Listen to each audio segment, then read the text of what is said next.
Hello students, how are you all? Welcome back.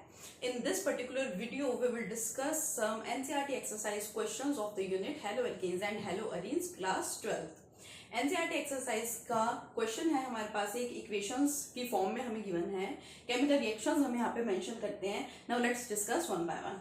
Now first one here is what happens when N-butyl chloride is treated with alcoholic QS. तो सबसे पहले हमें पता होना चाहिए N-butyl chloride है क्या.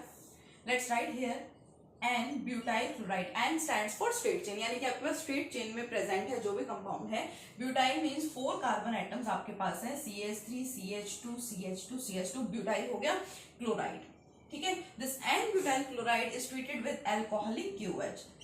जब हम लोग ये यूनिट पढ़ते हैं तो मैंने आपको बताया था कि इस पर्टिकुलर सब्सटेंस का रिएक्शन, इस पर्टिकुलर एल्काइल हैलाइड का रिएक्शन हम एक्वस क्यूएच से भी करा सकते हैं और अल्कोहलिक क्यूएच से भी करा सकते हैं. जब एक्वस क्यूएच के साथ हम लोग रिएक्शन कराते हैं then the nucleophilic substitution reaction takes place, और जब हम यहाँ पे अल्कोहलिक क्यूएच ले लेते हैं then the elimination reaction takes place. और एलिमिनेशन यहाँ से क्या किस चीज का होगा, ये होता है आपका अल्फा कार्बन, आपको पता है, और ये होता है बीटा कार्बन. तो एलिमिनेशन रिएक्शंस में हमने क्या पढ़ रखा है कि अगर हमारे पास कोई हैलाइड है उसका हम रिएक्शन अगर करवा देते हैं अल्कोहलिक QH के साथ, then what happens, then the halogen atom from the alpha carbon and the hydrogen atom from the beta carbon removes. इन दोनों का क्या हो जाता है, रिमूवल हो जाता है. देखिए क्या बनेगा, इसमें कोई चेंज नहीं है, ये as it is CH3 CH2 single bond. Beta carbon से किसका रिमूवल होता है, हाइड्रोजन का, तो CH. और अल्फा वाले से रिमूवल किसका हो जाता है, इस हैलोजन का. अब यहाँ पे जब एलिमिनेशन हुआ है तो single bond gets converted into the double bond.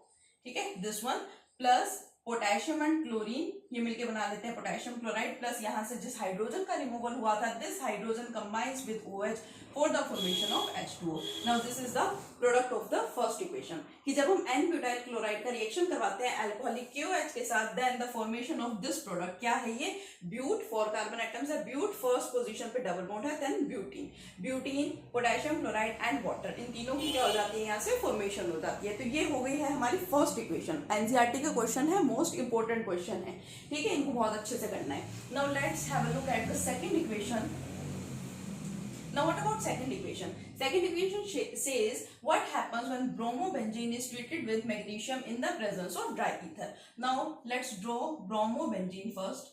ये बेंजीन है, इसके ऊपर हमने क्या बना दिया, bromine. bromobenzene is treated with magnesium in the presence of dry ether.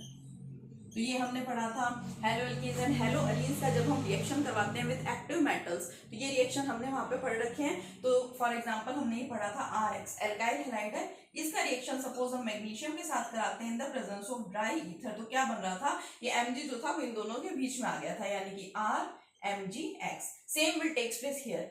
R यहाँ पे कौन है, आपकी बेंजीन रिंग है, तो दिस वन साथ में चला जाएगा मैग्नीशियम एंड ब्रोमीन, ये आपका क्या बनेगा, प्रोडक्ट बनेगा. ठीक है, सेकंड इक्वेशन हो गया आपकी. Now third one is chlorobenzene is subjected to hydrolysis. अगर हम क्लोरोबेंजीन की क्या करवा देते हैं, हाइड्रोलाइसिस करवा देते हैं, then what happens, then no reaction takes place.